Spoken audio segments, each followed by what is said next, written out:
Hare Nama, Hare Nama eva kevalam, Kalo nasteva, nasteva, nasteva gatiranyata.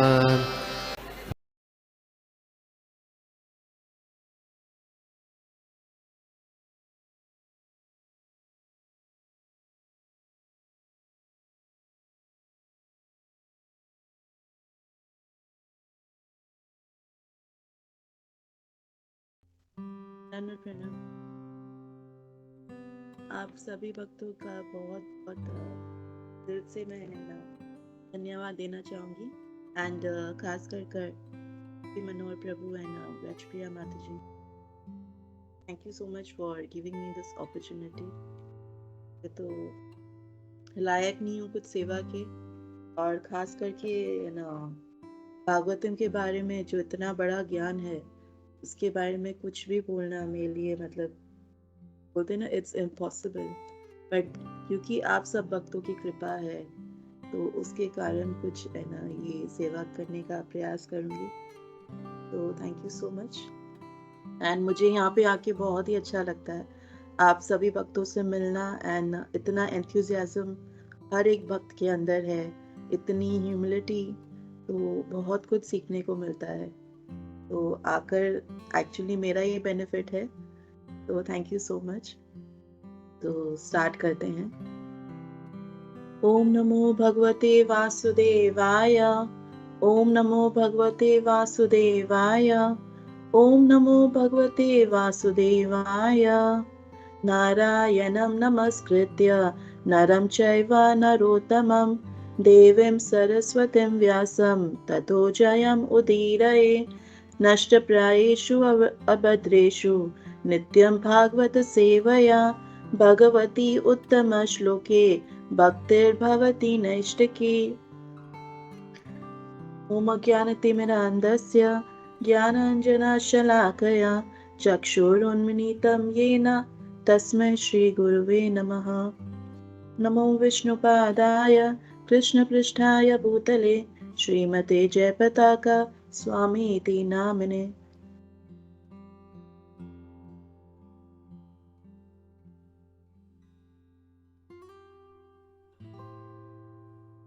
नमो श्रीमदाय कृष्णपृष्ठाय भूतले श्रीमते भक्तिवेदांत स्वामीति नामिने।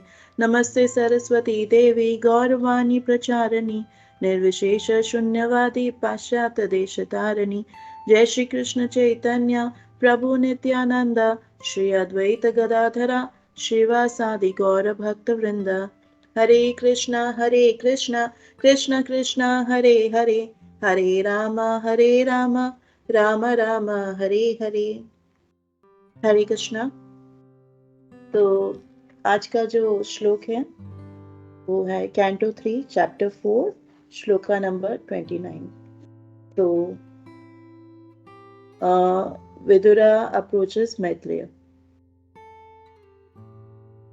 श्री सुख उवाच ब्रह्म सपदं देशेन कालेन मोघवा वाञ्छितः संहृत्य स्वकुलं हितं त्यक्ष्यां देहम् अचिन्तयत्। Sukhdev Goswami replied, My dear king, the cursing of the Brahmanas was only a play, but the actual fact was the supreme desire of the Lord. He wanted to disappear from the face of the earth after dispatching his excessively numerous family members. He thought to himself as follows. तो हम इस श्लोक में पहले देख रहे थे पिछले श्लोकों में क्या हुआ है कि जो भगवान श्री कृष्ण हैं उन्होंने ना उद्धव को ऑर्डर किया था कि वो बद्रिका आश्रम जाएं एंड देन उद्धव जी जो हैं वो बद्रिका आश्रम के लिए चले गए और उनके जाने से ना पहले उन्होंने ना महात्मा विदुर को है ना ऑर्डर किया कि है ना जो ये साइंस ऑफ कृष्णा कॉन्शियसनेस है वो है ना मतलब सीखना चाहते थे विदुर जी, बट क्योंकि उद्धव इतना इंटेंस सेपरेशन में थे भगवान श्री कृष्ण से, तो वो इस पोजीशन में नहीं थे कि वो उनको कुछ भी बोले। तो उन्होंने बोला कि ये जो है ना, क्योंकि वो वापस जाना चाहते थे वैकुंठा, भगवान के धाम, उनके पास जाना चाहते थे। तो इसके लिए वो चले गए बद्री का आश्रम। और तो उन्होंने महात्मा विदुर को है ना बोला कि आप मैत्रेय को अप्रोच कीजिए, जो मैत्रेय ऋषि हैं। और मैत्रेय ऋषि जो है, उन्होंने भी ये जो है ना नॉलेज है, वो भगवान श्री कृष्ण से है ना स्वयं, मतलब उनको मिला है, क्योंकि वो भी इस सीन में आ गए थे जब उद्धव जी है ना वहां पे थे। और जब भगवान श्री कृष्ण है ना उनको सब ये नरेट करे थे, पूरा साइंस ऑफ कृष्णा कॉन्शियसनेस, तो है ना मैत्रेय ऋषि भी वहां पे थे। तो मैत्रेय ऋषि आते हैं इस सीन में। एंड उद्धव जी बोलते हैं ना महात्मा विदुर को कि क्योंकि वो हमसे सुपीरियर भी हैं, तो आपको पर्सनली जाके ना उनसे गाइडेंस लेना चाहिए। एंड देन यहाँ पे सुखदेव गोस्वामी वो आंसर करते हैं परीक्षित महाराज के ना जवाब को। तो महाराज परीक्षित पूछते हैं कि क्या क्या रीजन है कि उद्धव जी यहाँ पे रह गए और बाकी सब चले गए। तो सुखदेव गोस्वामी यहाँ पे बता रहे हैं कि क्योंकि उनको जो है ब्राह्मणों का श्राप लगा था, जो है ना यदु डायनेस्टी है, जो वैष्णव वंशी हैं, उनको है ना ब्राह्मणों का श्राप लगा था। तो वो एक दूसरे को मार दिया उन्होंने। तो एक्चुअली ये जो है ये एक मीडियम था। तो यहाँ पे एक वर्ड आता है वांछित।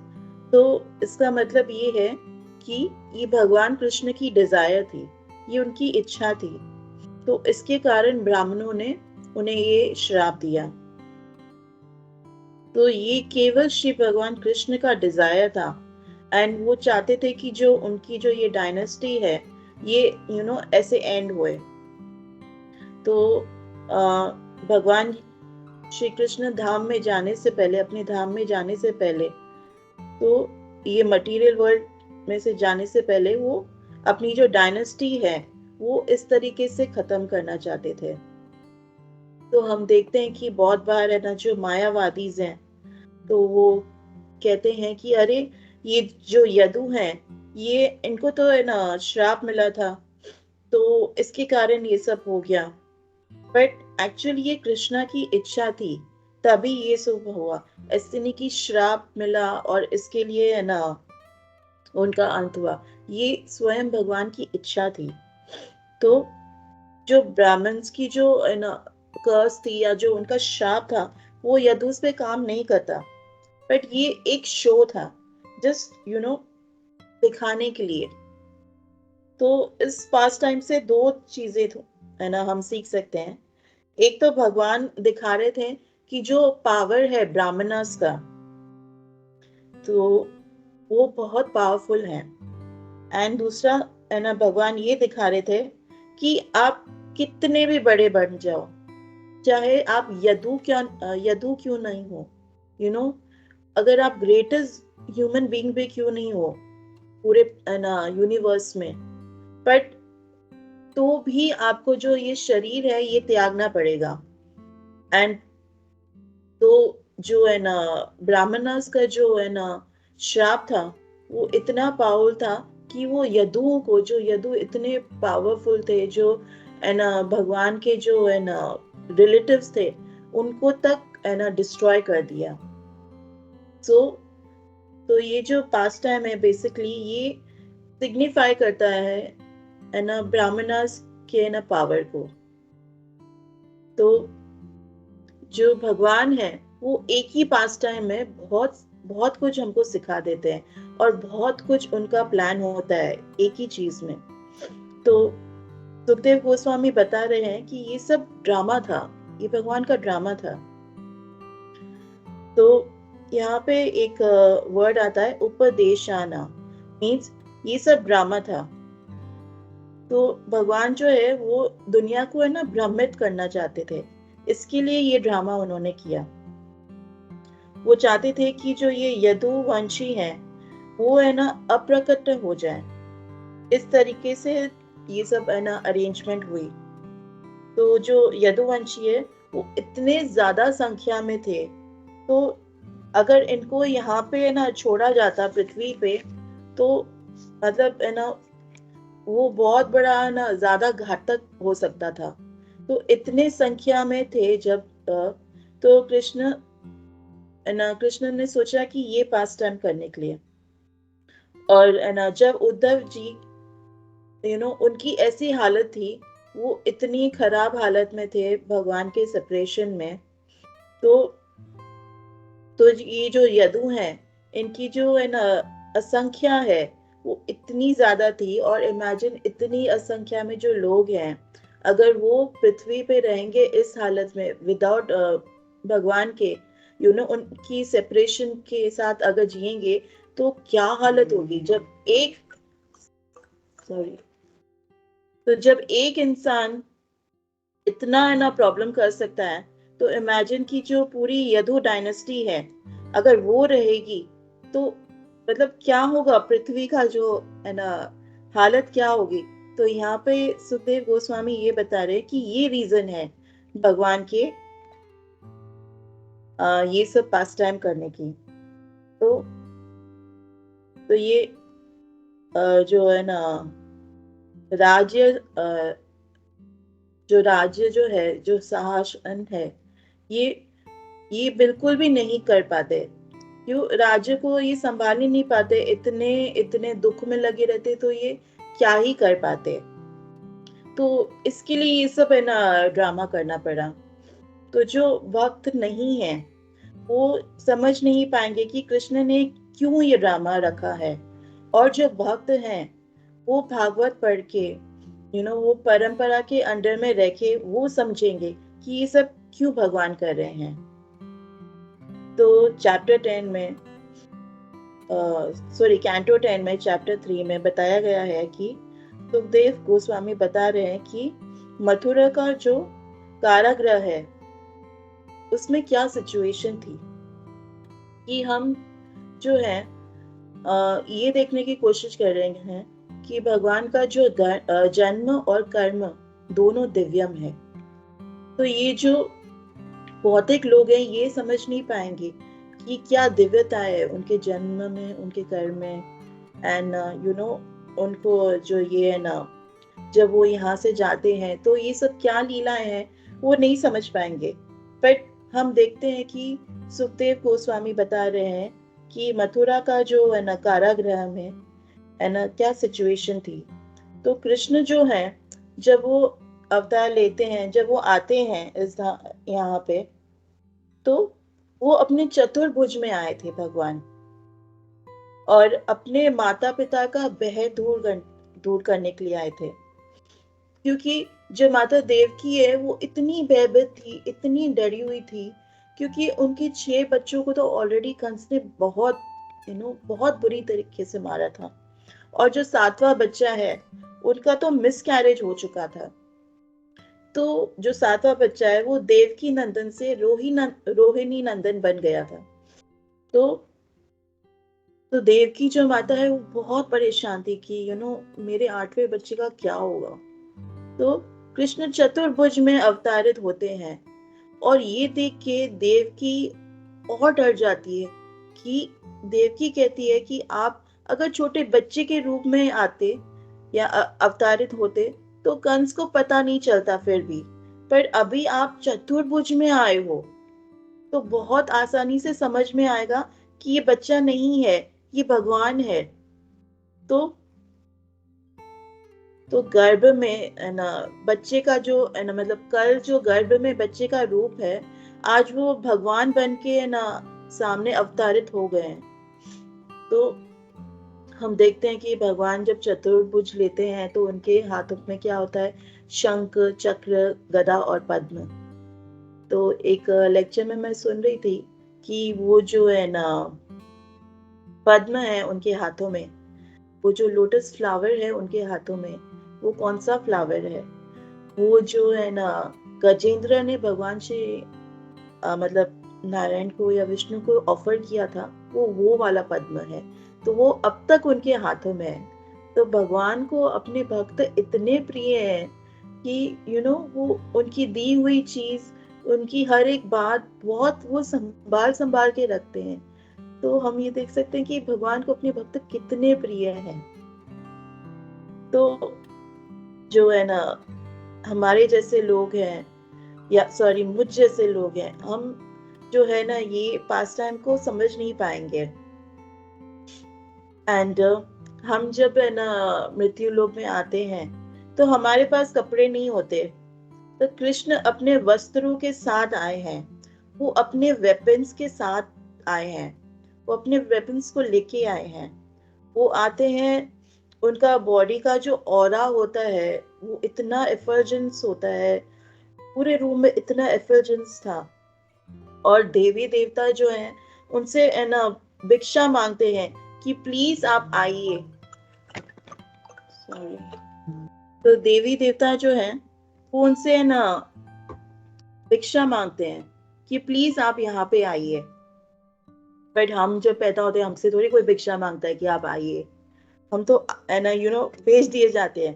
बट जो भगवान का जो आना है वो बहुत दिव्य है। और है ना आकाश में वाणी होती है कि है ना भगवान श्री कृष्ण का है ना वो आने वाले हैं।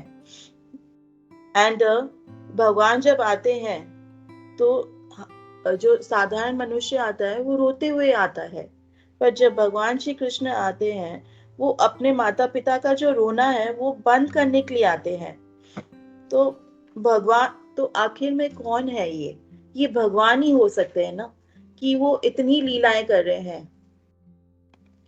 और जो भगवान का जो मरण है या अप्रकट होना भी दिव्यम है।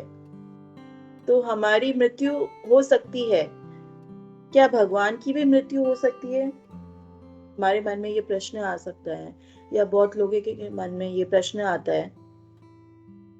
तो है ना कहते हैं कि है ना जब आप भागवतम पढ़ते हैं तो ये जो ज्ञान है ये आपको है ना समझ में आता है। तो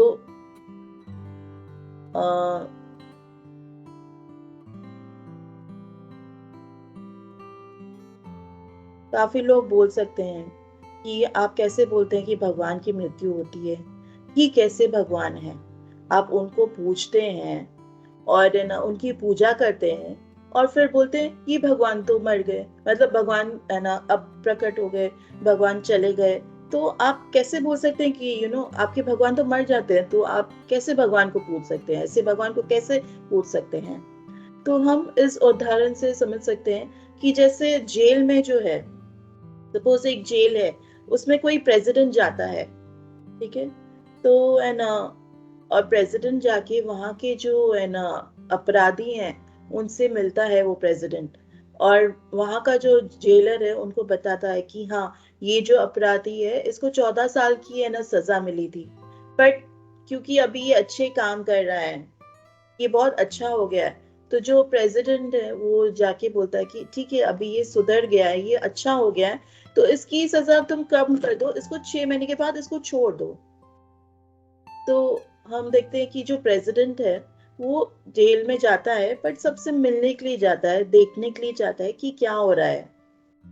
बट जो वहां पे है ना जो लोग हैं, जो वहाँ के जो है ना मुजरिम है, वो क्या सोचते हैं, अरे ये प्रेसिडेंट भी है ना मतलब 420 है, इसने भी कुछ 420 ही की है तभी तो ये जेल में आया है। बट वो जो है वो तो मूर्ख है, उनको समझ में नहीं आ रहा है कि जो प्रेसिडेंट है वो क्यों आए, उनका रीजन क्या था आने का। ये समझ नहीं पाते जो मूर्ख लोग हैं, वो कहते हैं ये तो 420 है। तो हम लोग जो है, हम लोग अपने है ना कर्मों को भोगने के लिए आते हैं, यहाँ पे जन्म लेते हैं। और एंड जो मृत्यु, जन्म और मृत्यु का जो चक्कर है इसी में ही हम लगे रहते हैं। बट जब भगवान यहाँ पे लीला करने के लिए आए हैं और हम है ना, हम लगातार आते रहते हैं, तो ये हमारे जैसे नहीं है। इनका जो जन्म होता है वो बड़ा यू नो बड़ा बड़ा उद्भिद, मतलब एकदम एस्टोनिशिंग होता है। और हम यहाँ पे आते हैं तो लाइक हमने शादी की, बच्चे पैदा किए, फिर मृत्यु हुई। तो ये जो हमारा जन्म और मरण का जो चक्कर है वो चलता रहता है। बट भगवान का जो केस है वो हमारे जैसा नहीं है। भगवान की जो दिव्य लीला है वो लोग नहीं समझ पाते हैं, तो अपने आप ही वो इमेजिन कर लेते हैं कि भगवान का यहाँ पे आना और लीला करना, और लीला के माध्यम से हमको आकर्षित करना, हमारे जो पाप हैं वो पापों को अपने कथाओं से खत्म करना। तो भगवान जो है हमें आनंद देने के लिए आते हैं, और वो पूरे जो आनंद से ही भरे हुए हैं। फोन बंद ही नहीं हो रहा है।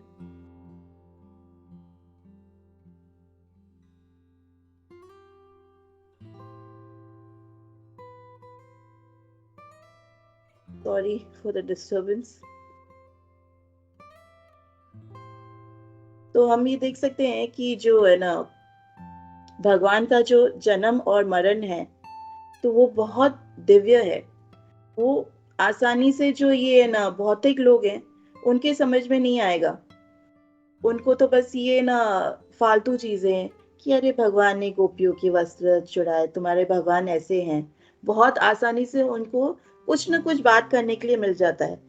एंड ना खास करके जो मायावादी लोग होते हैं उनको तो कुछ ना कुछ बोलना ही है, एक पॉइंट लेके भगवान के बारे में बोलना ही है। तो भगवान का जो रीजन है कि वो क्यों आते हैं यहाँ पे, वो एक्चुअली अपने भक्तों के लिए आते हैं। तो भगवान जो है वो अपने भक्तों से दूर नहीं रह सकते हैं। तो हम देखते हैं कि एक्चुअली हमारा जो प्लान होता है वो कुछ और ही होता है, हमारी इच्छाएं कुछ और होती हैं। बट भगवान का जो प्लान है वो कुछ और रहता है, क्योंकि भगवान क्या देखते हैं कि इस भक्त को मैं कैसे वापस लेके आऊं। तो उनका जो प्लान होता है, उनका जो गोल होता है वो है ना, ये रहता है कि मैं इस भक्त को वापस लेके आऊं। तो वो उस हिसाब से है ना, वो है ना अपना प्लान कर रहे होते हैं। बट क्योंकि उस बीच में हमारी इच्छाएं बहुत आ जाती हैं, तो भगवान क्या करते हैं, उस इच्छाओं को भी पूरा करते हैं और साथ ही साथ हमको उसी ट्रैक पे रखते हैं कि ये वापस मेरे पास आ जाए। तो जो भौतिक लोग ही हैं वो ये समझ नहीं पाएंगे ये, क्योंकि ये भक्त और भगवान के बीच में है। तो जो ईर्ष्या से भरे हुए हैं लोग हैं, तो भगवान क्या करते हैं कि उनको और दूर भेज देते हैं कि तुम ईर्ष्या से भरे ही रहो पूरा टाइम। एंड उनकी जो इच्छा है भक्ति ना करने की, तो वो इच्छा भी पूरी कर देते हैं कि तुम और मटेरियलिस्टिक थिंग्स में रहो, एंड तुम मेरे पास नहीं आओ। तो भगवान जो है ये विशेष लीला करते हैं, तो इसको बोलते हैं असुर मोहन लीला। तो असुरों को मोहित करने वाली लीला है। तो उसी प्रकार से भगवान ने ये लीला की। एंड हम देखते हैं कि जो 4 इम्परफेक्ट चीजें जो हमारे अंदर होती हैं, कि our senses are imperfect, and फिर क्या होता है, वी आर इन इल्यूजन। और हम इल्यूजन में आते तो फिर क्या करते हैं, we commit mistake, and then हम मिस्टेक कमिट करते हैं, and then we try to cheat others. तो ये 4 चीजें जो हैं ये हर एक मनुष्य में होती है। तो कृष्णा का जो डिजायर था वो क्या था कि ब्राह्मणों ने जो श्राप दिया था यदुवंशियों को, तो कृष्णा को चाहिए था कि यदु का पास टाइम ऐसे ही खत्म हो, वो यही चाहते थे। एंड मायावादी कृष्णा को नहीं समझ सकते। भगवान को हम समझ नहीं सकते जब तक हम भगवान के भक्त नहीं बनेंगे। तो कृष्ण का अवतारित कैसे होना यहाँ पे, क्योंकि ब्रह्मा जी ने उनसे बहुत प्रार्थना की। एंड देन कृष्णा उनसे प्लीज होके, उन्होंने मतलब उनसे खुश होके यहाँ पे वो अवतारित हुए हैं जब ब्रह्मा जी ने उनसे प्रार्थना की। फिर क्या हुआ, जब ब्रह्मा जी प्रे करते हैं तो कृष्णा को भगवान डिसाइड करते हैं कि हाँ, बोलते हैं कि हाँ मैं जरूर आऊंगा। और जब कृष्णा अपीयर होते हैं तो उनके जो एक्सपेंशंस हैं, तो जैसे कि नारायण, विष्णु, क्षीरोदक्षाय विष्णु, गर्भोदक्षाय विष्णु, सारे नारायण और सारे अवतार भगवान के, वो सब कंबाइन हो जाते हैं। तो वो सब इंक्लूड होते हैं कृष्ण की बॉडी में, क्योंकि कृष्ण एक्सपैंड करते हैं सब फॉर्म्स में। जब कृष्ण आते हैं ये सब फॉर्म मिल जाते हैं, ये सब अवतार कंबाइन हो जाते हैं और वो अपीयर होते हैं। एंड इस तरीके से वो मटेरियल वर्ल्ड में आते हैं।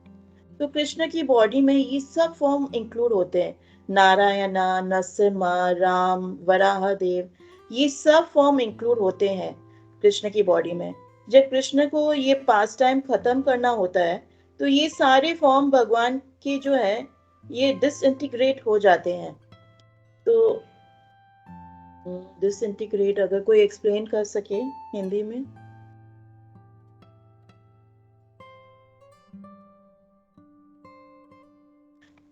ठीक है, तो इसका हिंदी वर्ड सॉरी प्रभु, उसका हिंदी वर्ड नहीं मिल रहा एग्जैक्टली वहाँ पे भी। अच्छा, विक्षेप हाँ, कर जाते हैं। ओके। तो भगवान श्री कृष्ण विश्व रूप दिखाते हैं अर्जुन को। तो ये विश्व रूप भगवान का ये यहीं पे ही रह जाता है, क्योंकि वो विश्व रूप भगवान का इस मटेरियल क्रिएशन को चला रहा है। पर जो दूसरे फॉर्म है भगवान के, उनके साथ जाते हैं तो, और वो सब अपने जगह में जाते हैं या अपने अपने धामों में जाते हैं। तो कृष्ण जाते हैं गोलोक, जो टॉप मोस्ट प्लैनेट है। तो जितने भी नारायण फॉर्म है वो अपने प्लैनेट्स में जाते हैं, तो वैकुंठा लोक जाते हैं। या उसी तरीके से विष्णु क्षीरोदक्षाय या गर्भोदक्षाय विष्णु, तो वो जो है वो सब अपने अबोर्ड में जाते हैं। तो ये सब मायावादी को नहीं समझ में आएगा इतना सारा ज्ञान। तो भगवान को समझने के लिए भगवान की भक्ति करनी पड़ेगी। हमें जो ये शास्त्र हैं ये पढ़ने पड़ेंगे। और अल्टीमेटली जब हम शास्त्र पढ़ते हैं, हम भक्ति करते हैं, तो उसके बाद हमको यही समझ में आता है कि हम भगवान को नहीं समझ सकते। तो ये समझने के लिए हमको भक्ति करनी है, ये समझने के लिए हमको भागवतम पढ़ना है कि हम भगवान को नहीं समझ सकते। तो जो चतुर्मुख ब्रह्मा जी हैं, जब वो तो पूरे बुद्धि से बने हुए, उनकी बॉडी जो है पूरी बुद्धि से बनी हुई है। जब वो नहीं समझ पाए भगवान श्री कृष्ण को, तो हम तो क्या ही समझेंगे। तो ये सब भगवान रिवील करते हैं एक डिवोटी के हृदय में। तो वो कहते हैं ना कि दिव्य ज्ञान हृदय प्रकाशिता। तो ये जो ज्ञान है, ये जो गुप्त ज्ञान है, ये कैसे हृदय में प्रकाशित होएगा? ये गुरु की कृपा से होगा। ये हम जो है ना अपने प्रयास से नहीं कर पाएंगे, हम कुछ भी नहीं समझ में आएगा ये। मैं जब ये श्लोक के लिए प्रिपेयर कर रही थी तो मैं सोच रही थी कि मुझे तो कुछ भी नहीं पता भागवतम के बारे में, भगवत गीता के बारे में नहीं पता है, तो मैं क्या बोलूंगी, क्या ही मैं बोलूंगी इस श्लोक के बारे में। बट क्योंकि हम गुरु को प्रे करते हैं तो उनका जो आशीर्वाद होता है, शिला प्रभुपाद का आशीर्वाद होता है, उनकी कृपा से हम कुछ बोल पाते हैं। यू नो जो गुरु की कृपा होती है उनके कारण ही हम कुछ कर पाते हैं।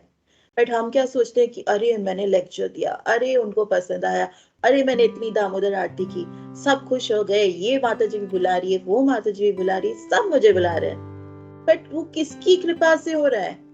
वो गुरु की कृपा से हो रहा है, वो प्रभुपाद की कृपा से हो रहा है। अगर प्रभुपाद ने ये ग्रंथ नहीं दिए होते तो हम क्या ही बोलते।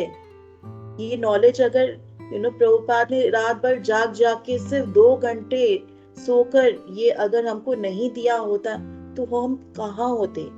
यदि प्रभुपाद ना हो तो तभी की होए तो ये सब गुरु की कृपा से, प्रभुपाद की कृपा से हुआ है। तो हम ये चीज समझ सकते हैं कि एक तरफ माया है और एक तरफ जीवात्मा है।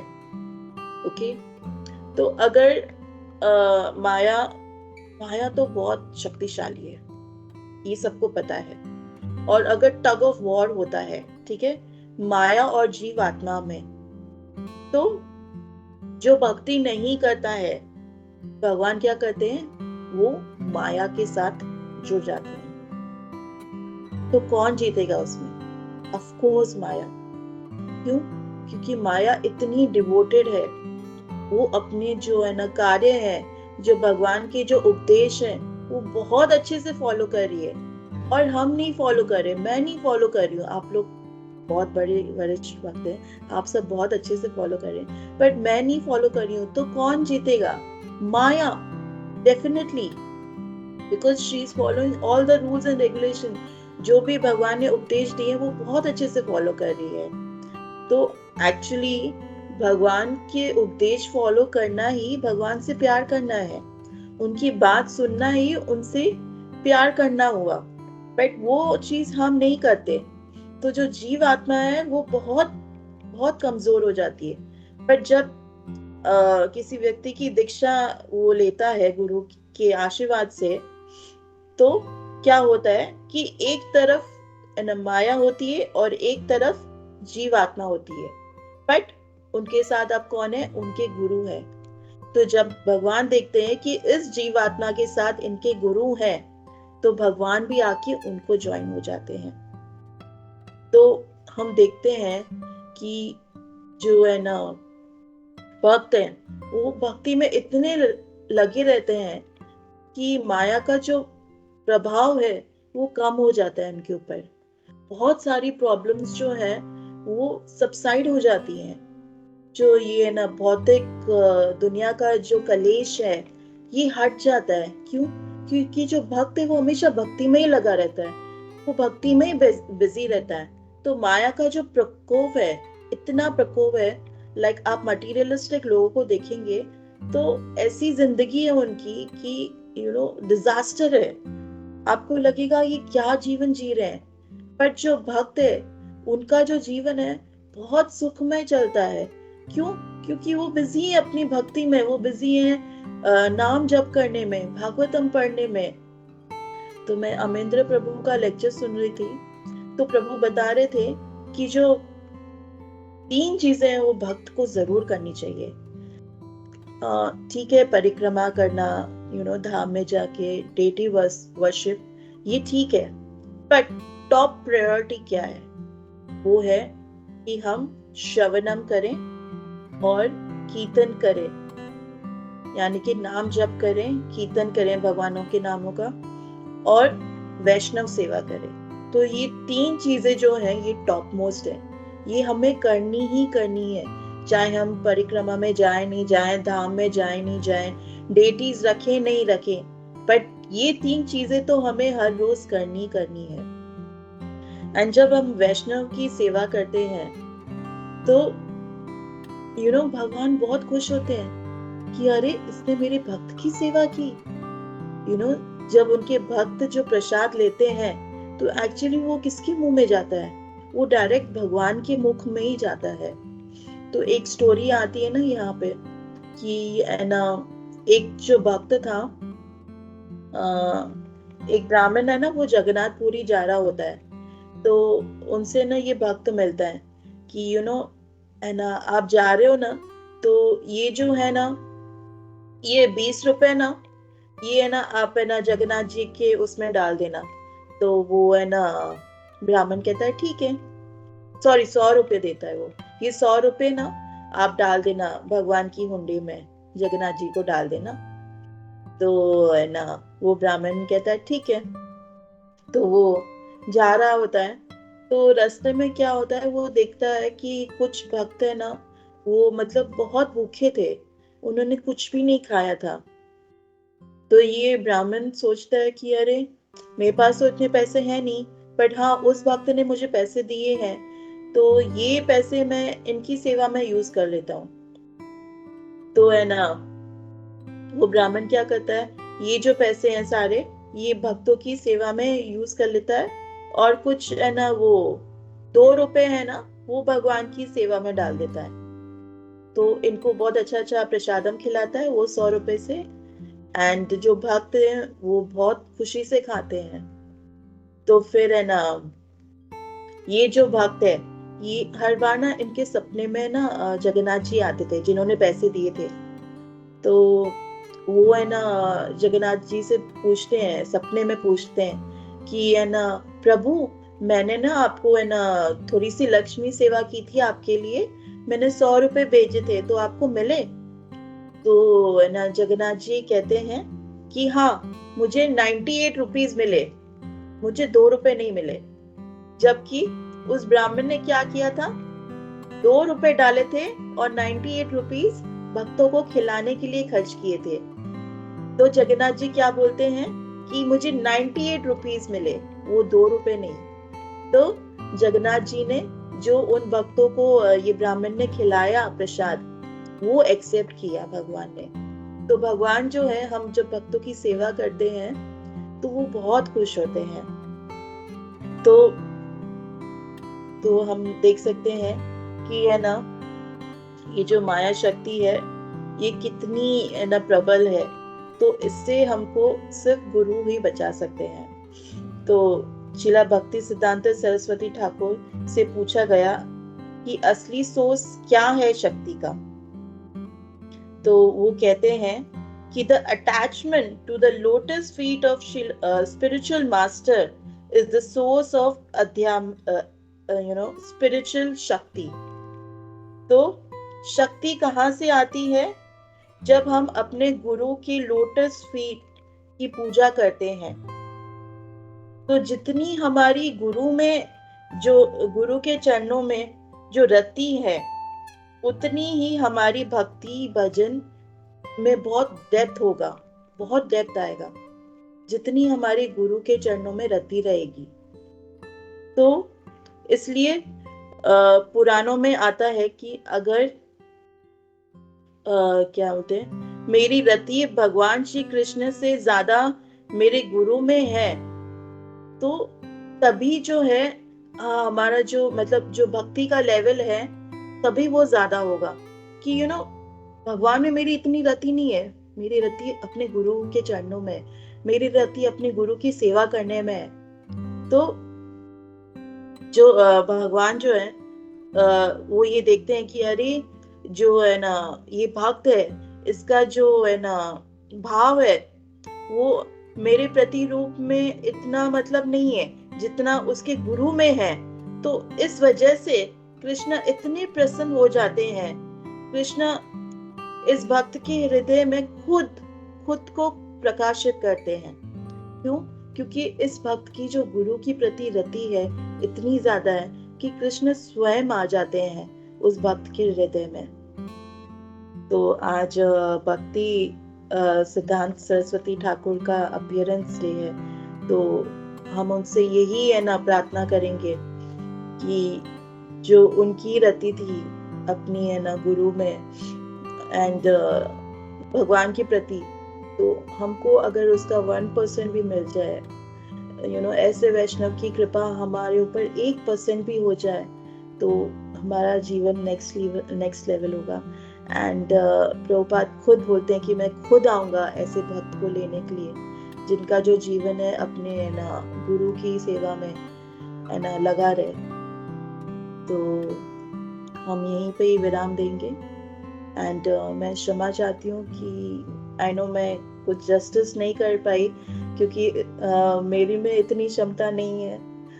बट कुछ भी अगर आपको अच्छा लगा हो तो ये जो वरिष्ठ भक्तों के मुखारबिंद से सुना है, ये उनकी कृपा से ही है।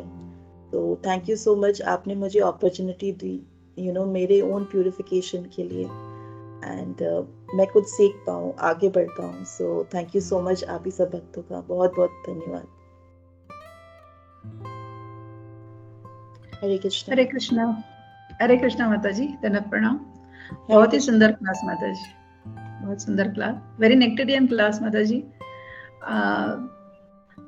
आपकी सिंसियरिटी माता जी इस क्लास में दिख जाती है। We could see you are very very sincere towards your bhakti Mata जी। माता जी बहुत सुंदर क्लास था। आपने जो अभी बताया कि भगवान के जो मृत्यु के बारे में आपने जो एक्सप्लेन किया इस वर्स के through, so it was very good माता जी। आपने 3 पॉइंट्स बताए थे, 2 पॉइंट्स सॉरी आपने कहे थे शुरुआत में कि भगवान हमेशा दिखा रहे थे इस लीला के माध्यम से कि ब्राह्मण जो होते हैं वो बड़े पावरफुल होते हैं क्योंकि उनका जो श्राप या उनका वरदान कोई भी चीज काम करती है। और दूसरी चीज भगवान ने ऐसे बताई थी कि आप कितने भी बड़े क्यों ना हो, मृत्यु तो होनी है सबकी, because death is inevitable in this मृत्यु लोका। और फिर माता जी आपने हमने देखा था कि इस वर्ष में भगवान ने विराट रूप अर्जुन को दिखाया था कुरुक्षेत्र में, और उस विराट रूप के बारे में यहाँ पे श्रील प्रभुपाद हमें बता रहे थे कि विराट रूप तो उन्होंने दिखाया था, बट ये सच्चिदानंद रूप में ही हमेशा होते हैं भगवान। सो उनके जो श्रील प्रभुपाद हमें यहाँ बता रहे कि भगवान का जो डेटीज होते हैं टेम्पल में और भगवान प्रत्यक्ष भगवान, उनमें कोई अंतर नहीं है। और फिर आगे आपने बताया था कि माता जी अभी आपने एंड में ही बताया था कि अमरेंद्र प्रभु जी के क्लास में आपको 3 पॉइंट्स बताए थे कि जो है श्रवणम मतलब नाम जप करना, कीर्तन करना और वैष्णवों की सेवा, ये सबसे टॉप मोस्ट सेवा है। ये आप भले धाम में यात्रा ना करो या फिर परिक्रमा भी नहीं करो, तभी भी ये 3 चीजें आप अपने डे टू डे लाइफ में अगर रेगुलरली कर रहे हैं तो हम इस शायद भवसागर को पार कर जाएंगे, है ना। और फिर आपने कहा जैसे कि भक्त जो हमेशा जो भक्त होते हैं वो भगवान होते हैं वो अहम भक्त पराधीन है, वो भक्तों के अधीन होते हैं हमेशा। तो जितना ही हम भक्तों की सेवा करेंगे, वैष्णवों की सेवा करेंगे, उनसे आशीर्वाद पाएंगे, तो हमारी साधना और भक्ति आगे बढ़ सकती है। और अपने गुरु का महत्व भी बहुत अच्छे से समझाया माता जी। जैसे आज श्रील भक्ति सिद्धांत सरस्वती ठाकुर जी का अपीयरेंस डे है, तो श्रील प्रभुपाद ने उनसे जो मार्गदर्शन लिया पाया था वो आज हम तक पहुंचने का और उसे हम फॉलो करने का एक अच्छा ये है मौका है हमारे लिए कि we could understand his realisations and his teachings towards us very nicely Mata ji. And बहुत अच्छा क्लास आपने लिया माता जी, thank you so much. Hare Krishna, दंडवत प्रणाम। आप सब भक्त बहुत दयालु हैं एंड आपने बहुत अच्छे से एक्सप्लेन किया तो आपके मुखारबिंद से सुनने में बहुत ही आनंद आ रहा था। हरि बोल, हरे कृष्ण।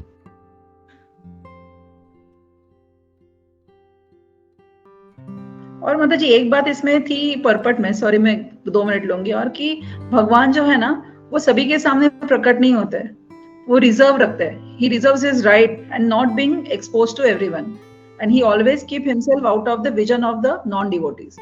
भगवान की ये भी साइड है कि वो सभी को रिवील नहीं होते। जो भक्त जो है, जो उनकी भक्ति करते हैं और भक्ति के रूप के माध्यम से, परंपरा के माध्यम से, उनको पूरी तरह से तो कभी जान ही नहीं सकते, लेकिन कोशिश करते हैं कि थोड़ा बहुत कुछ उनको जान के और उन्होंने जो हमें टीचिंग्स दी है उसको फॉलो कर सके पूरी लाइफ में, तभी भगवान कुछ अंश में शायद रिवील होते हैं। और भगवान देखते हैं कि जैसे आपने अभी एग्जाम्पल भी दिया था जगन्नाथ जी का, कि जगन्नाथ जी ने उनकी भक्ति देखी क्या थी। मतलब पैसे मेरे तक दान पेटी में नहीं आए तो कोई बात नहीं, लेकिन उन्होंने जो सेवा करी वो काउंट हुई। So that is also one teaching माता जी। थैंक यू माता जी। तो यस आपने बहुत सही कहा कि है ना, जो भगवान जिसको चाहते हैं वही उनको देख पाते हैं। तो हमने ये देखा भी है कि महाभारत में जब है ना वो शांति दूत बन के आते हैं और दुर्योधन कहता है इनको कि इनको बंदी बना लो, इस ग्वाले को बंदी बना लो। तो वो अपना जो विश्व रूप है वो वहां पे दिखाते हैं, बट हर कोई उसको नहीं देख पा रहा था। तो कुछ ही लोग हैं उसमें से जो वो देख पा रहे थे। उसमें से भीष्म पितामह थे एंड द्रोणाचार्य थे एंड और कोई आप जानते हैं जो देख पा रहे थे ये, वो प्लीज शेयर कीजिए। तो कुछ ही लोग हैं जो वो देख पा रहे थे वो रूप को, और बाकी सब लोगों के सामने एक बहुत बड़ा प्रकाश, एक बहुत बड़ी लाइट आ गई थी, तो कोई उनको देख ही नहीं पा रहा था। तो भगवान जिनके सामने आना चाहते हैं, या वो चाहते हैं कि ये भक्त है ना मुझे जाने, तो वो भगवान का ही डिजायर है, वो अपनी इच्छा से ही दूसरों के सामने आ सकते हैं, किसी भक्त के सामने। बाकी ऐसे हर कोई उनको नहीं देख सकता है। तो yes, this is very important point. बहुत सुंदर माता जी, अच्छे से समझाया आपने। हरे कृष्ण। हरे कृष्ण।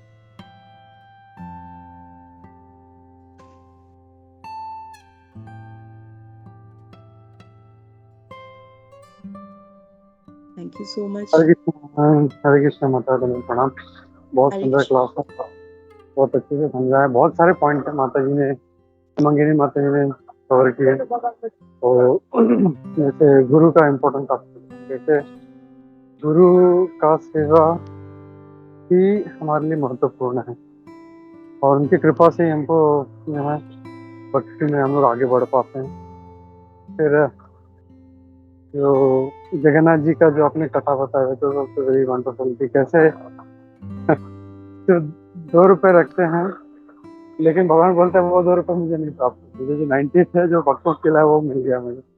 तो इससे भी हम समझ सकते हैं वैष्णव सेवा, साधुओं की सेवा कितना इम्पोर्टेंट है। भगवान जी इनका, मेरी सेवा नहीं करोगे चलेगा, 2 रुपए नहीं डालोगे चलेगा, लेकिन भक्तों की सेवा करो। तो ये एक बहुत अच्छा पॉइंट था। जैसे भक्ति सिद्धांत सरस्वती महाराज जी के बारे में भी आपने बताया, हम लोग उनसे कृपा लेनी चाहिए। तो एक्चुअली इनका जो स्टैंडर्ड था वो था कि हम लोगों को 64 राउंड्स करना है, लेकिन प्रभुपाद उनसे भी मर्सीफुल थे, बोले तुम लोग से कलयुग में 64 तो क्या 16 भी नहीं होगा, बोले 16 ही करो कम से कम। तो भक्ति सिद्धांत सरस्वती महाराज जी का स्टैंडर्ड बहुत हाई था, and he was very powerful preacher. मतलब बहुत बड़े एस्ट्रोलॉजर थे, एस्ट्रोनॉमर थे, बहुत कुछ था। और उनका इंग्लिश भी इतना हाई फाई हुआ करता था। कहते हैं कि उनका जो ब्रह्म संहिता का कमेंट्री है वो हम लोग को समझने के लिए डिक्शनरी लेके बैठना पड़ेगा। उनका कोई भी बुक होता था उनका ऐसा कि it's not easy to understand, मतलब काफ़ी कॉम्प्लिकेटेड हुआ करता था। वो such a high level of even जो राइटिंग था उनका वो इतना जबरदस्त होता था। तो हम लोग यही प्रार्थना करेंगे उनके चरणों में कि हम लोग कुछ जो भक्ति हैं, हम लोग प्रभुपाद जी की कृपा से हम लोग कुछ कर पाए। उनका स्टैंडर्ड बहुत हाई है, हम लोग उनके हिसाब से नहीं कर पाएंगे, लेकिन फिर भी जो हमारे ग्रैंडफादर हैं श्री प्रभुपाद, उन्होंने जो हमको समझ दिया एटलीस्ट उतना तो हम लोग सही तरीके से करें। यही आज हम उनके चरण में प्रार्थना करेंगे। बहुत बहुत धन्यवाद कृष्ण प्रश्न माता जी, और ऐसे ही आते रहिए। हरे कृष्ण माता। so much Prabhu for giving मी सेवा। इस लायक मुझे ना सोचने के लिए कुछ मैं कर पाऊँ। सो आपकी कृपा ही है जिसके कारण ये जो कुछ भी थोड़ा बहुत सेवा कर पाई। Thank you. हरे कृष्ण माता जी, दंडवत प्रणाम। माता जी बहुत बहुत धन्यवाद कि आप आए, और बहुत अच्छा लगता है आपसे सुनने के लिए, बहुत अच्छे तरह से समझाते हो। और फिर से यही विनती है कि फिर से आप आइएगा और अपना संग हमें दीजिए, बहुत अच्छा लगता है। और जैसे भक्ति सिद्धांत सरस्वती ठाकुर जी का अपीयरेंस डे है, और उन्हें उनके गुरु महाराज ने कहा था कि आप नवदीप छोड़ के कभी मत जाइएगा। और फिर भी उन्होंने अपना जो गौड़िया मठ है उसकी स्थापना कोलकाता में, उन्हें ये कहा था कि स्पेशली कोलकाता में मत जाइएगा, लेकिन उन्होंने यो की। तो सब लोग कहते हैं कि ऐसे कैसे हो गया, तो वो कभी अपने हृदय से वो नवदीप से बाहर गए ही नहीं हमेशा। लेकिन दूसरों का उद्धार करने के लिए और सब भक्तों का उद्धार करने के लिए उन्होंने उस उधर मठ स्थापित किया। तो भगवान को अपने हृदय में हमेशा रखना चाहिए, जैसे कि आपने अभी भी कहा था कि भगवान हमेशा विग्रह में होते हैं, वैसे ही हमारे मन में भी हमेशा होते हैं। किधर भी जाए तो अगर उनका ध्यान करें तो वही भगवान की स्थापना हो जाती है, वही स्थान पे हम हमेशा रहते हैं। हरे कृष्णा माता जी, फिर से जग जाइएगा। हरे कृष्णा। हरे कृष्णा माता जी, आप इतने स्वीट हैं कि मुझे चाहिए आपका संग। आप सब वक्त तो बहुत प्यारे हैं एंड बहुत कुछ सीखने को मिलता है आपसे, एंड स्पेशली जो ह्यूमिलिटी है। अगर मैं ना, एक्चुअली प्रभु मुझे कल बता रहे थे कि उन्होंने राधा गोविंद महाराज जी के लेक्चर से सुना कि तुलसीदास वो इतने बड़े भक्त, एंड उनकी ह्यूमिलिटी हम सुनेंगे तो एकदम दंग रह जाएंगे। वो कहते हैं कि जो अनंत शेष है वो 1000 मुख से यदि मेरे पापों को वो 1000 मुख से भी पढ़ेंगे तो वो पाप जो है वो खत्म नहीं होंगे, और वो मेरे पाप पढ़ के वो जो अनंत शेष जो है 1000 मुख के साथ ही बेहोश हो जाएंगे कि ये कैसा पापी इंसान है। और वो कहते हैं कि जो एक स्पेशल नर्ग होता है जिसमें सिर्फ ये ना क्या ये कफ पित्त ये सब होता है, ठीक, उस नर्ग का सॉरी मैं नाम भूल गई। तो वो नर्ग अगर सुनेगा कि ये तुलसीदास यहाँ पे आ रहा है तो वो नर्ग भी ऐसे घृणा करेगा, ऐसा मुंह बनाएगा कि अरे ऐसा पापी इंसान आ रहा है, मतलब ये मेरे नर्क को गंदा कर देगा, ऐसा पापी। तो ये एक इतना प्योर डिवोटी भगवान का, उनकी ह्यूमिलिटी सोचिए क्या है। इतना बड़ा भक्त भगवान का ऐसे सोचता है कि ये नर्क मेरे बारे में सुनेगा तो ये क्या सोचेगा, ऐसा इंसान आ रहा है। तो हम सोच नहीं सकते कि भक्तों का जो ह्यूमिलिटी लेवल है क्या है, वो नेक्स्ट लेवल है। तो जब हम उनके बारे में ऐसा सुनते हैं तो हम सोचते हैं कि हमारे मन में इतना प्राइड है हर चीज के लिए, थोड़ा सा कुछ करते हैं तो इतना अहंकार है। और जो असली में जो भगवान के भक्त हैं वो तो अपने आप को इतना नीचे समझते हैं, इतना गिरा हुआ समझते हैं। तो ये भक्तों की ह्यूमिलिटी है। तो सचमुच में जो आप जैसे भक्त है, ह्यूमिलिटी क्या होती है वो यहाँ पे आके सीखने को मिलता है।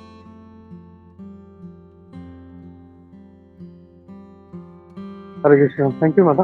मैं खाली और एक पॉइंट याद आया भक्ति ठाकुर महाराज जी का, जो आपने जो बोला कि गुरु का सेवा के बारे में और कुंजेश्वरी ने भी बताया कि कैसे वो भक्तों का उद्धार करने के लिए उनको इंस्ट्रक्शन मिलने के बावजूद भी वो गए थे नवदीप छोड़ के। तो भक्ति सिद्धांत ठाकुर महाराज जी इनका इतना डेडिकेशन था अपने गुरु के प्रति। जब उनको उन्होंने अपने पिता भक्तिनाथ ठाकुर जी को बताया कि मुझे दीक्षा लेनी, तो भक्तिनाथ ठाकुर जी ने बोले मैं तुम्हें दे सकता हूँ लेकिन बेस्ट है तुम्हारे लिए तुम भक्ति सिद्धांत अपने जो गौर किशोर दास बाबा जी महाराज है उनसे तुम दीक्षा लो। और वो जब उनके पास गए तो उन्होंने तो मना कर दिया, बोला ये इतना बड़ा पंडित आदमी है, तो मैं अनपढ़, तो शायद हो सकता है। तो वो बोले कि नहीं मैं तुम्हें दीक्षा नहीं दूंगा। और ऐसा 2-3 बार होता है, बोलते हैं वो मना कर देता। तो तब वो जाके डिसाइड करते हैं, बोलते हैं कि आप मुझे दीक्षा मैं आप ही से लूंगा, अगर नहीं तो मैं अपने प्राण त्याग दूंगा, मैं अपना जीवन ही खत्म कर देता हूँ। तो वी कैन सी कि जस्ट दीक्षा लेने के लिए वो मतलब ना इतना आतुर है, उन्हीं से लेना है कि वो अगर बोलते हैं अगर नहीं दे रहे हैं तो मैं अपना जीवन खत्म कर देता हूँ। तो कितना उनका डेडिकेशन होगा अपने गुरु के प्रति, और कितना एक सेवा भाव है अपना गुरु के प्रति। तो ये यहाँ तो मैं ऐड करना चाहता हूँ। थैंक यू वेरी मच माता जी। सॉरी आपको दूसरा सेवा होगा तो हम आपको रिलीव करते हैं। Thank you once again. Hare Krishna. प्रणाम माता। हरे कृष्णा। हरे कृष्णा। सभी को प्रणाम माता। पंचाकल्पतरुभ्यः नमो नमः। अनंतकोटिवेशवंदकीय प्रभुपाद की जय। हरे कृष्णा। थैंक यू माता। हरे कृष्णा। मैंने पढ़ा। Thank you